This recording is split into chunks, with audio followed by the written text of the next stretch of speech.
और वहीं शिक्षा मंत्री चंद्रशेखर के बयान पर राजनीति तेज हो गई है और एलजेपी रामविलास के राष्ट्रीय अध्यक्ष चिराग पासवान ने कहा कि मुझे इस बात का ताज्जुब होता है कि उनकी पार्टी का नेतृत्व और गठबंधन के साथी इन बातों को क्यों बर्दाश्त नहीं करते हैं और इनके दल को जवाब देने की जरूरत है। तो वहीं आरजेडी प्रवक्ता मृत्युंजय तिवारी ने भी प्रतिक्रिया दी है, सुनिए।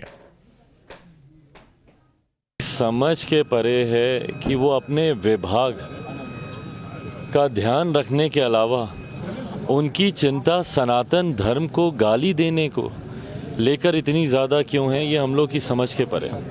आए दिन इस तरीके के बयान देना और ताज्जुब मुझे इस बात का होता है कि उनकी पार्टी का नेतृत्व और उनके गठबंधन के साथी क्यों इन तमाम बातों को बर्दाश्त करते हैं। क्या उनको इस बात का एहसास नहीं है कि ये तमाम बातें आस्था से जुड़ी हुई हैं।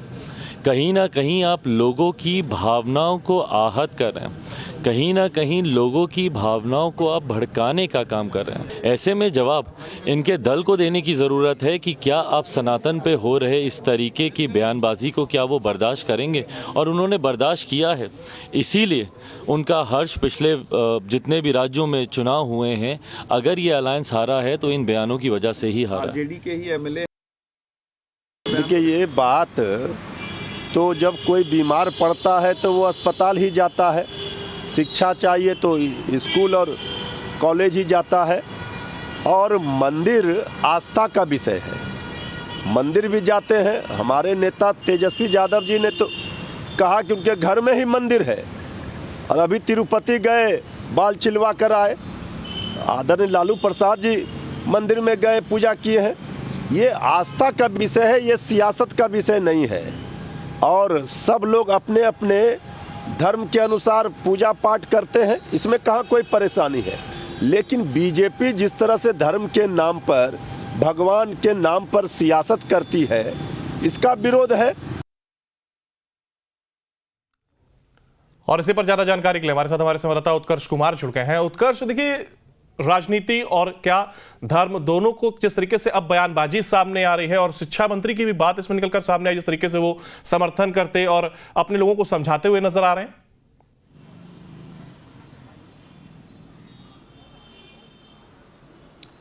बिल्कुल अंकुर, देखिए, बिहार के शिक्षा मंत्री पहली बार इस तरीके का बयान नहीं दे रहे, लगातार इस तरीके का बयान देते हैं और विवादों में घिरते नजर आते। बीते दिन भी उन्होंने इसी तरीके का बयान दिया, जहां पर साफ कह दिया कि मंदिर का रास्ता जो होता है वो गुलामी का रास्ता है, और साथ ही साथ अपने ही पार्टी के नेता राजद विधायक फतेह बहादुर सिंह के बयान का समर्थन भी कर दिया। ये वही फतेह बहादुर सिंह है जिन्होंने माँ लक्ष्मी को लेकर कहा था, माँ सरस्वती को लेकर कहा था कि वो चरित्रवान नहीं है, चरित्रहीन है। इन तमाम बयान का समर्थन जो अब शिक्षा मंत्री कर रहे हैं, तो कहीं ना कहीं सवाल जरूर अब उठ रहा है शिक्षा मंत्री पर। लेकिन देखिए, अब जो तमाम प्रतिक्रिया हैं वो आनी शुरू हो चुकी हैं। कई जो उनके ही पार्टी के विधायक हैं, नेता हैं, वो उनका समर्थन नहीं कर रहे। तो वहीं जेडीयू के द्वारा भी ये कहा जा रहा है कि इस तरीके का बयान कैबिनेट के मंत्री को नहीं देना चाहिए, और बीजेपी तो साफ तरीके से उन्हें पागल तक घोषित कर रही है। यहाँ तक कि बीजेपी के कई नेताओं ने यहाँ तक ये कह दिया है कि उनके पास समझ नहीं है, वो इस तरीके का बयान देते हैं। अगर इतना ही हिम्मत है तो मुस्लिम समाज पर इस तरीके का बयान दे, उन पर फतवा जारी हो जाएगा। तो कहीं ना कहीं शिक्षा मंत्री अपने बयानों को लेकर लगातार विवाद में घिर रहे हैं और हिंदू समाज पर सवाल खड़ा कर रहे हैं, सनातन धर्म पर सवाल खड़ा कर रहे हैं। और उसको लेकर जिस तरीके से उन्होंने बयान दिया है, अब तक इस बयान पर उन्होंने माफी भी नहीं मांगी है, और कहीं ना कहीं राजद के द्वारा इस पर स्पष्टीकरण भी नहीं मांगा गया है। अंकुर, देखिए, जैसे आपने कहा भी कि जिस तरीके से माफी नहीं मांगी गई, तो ऐसे में क्या इसको सोची समझी रणनीति कहा जाए?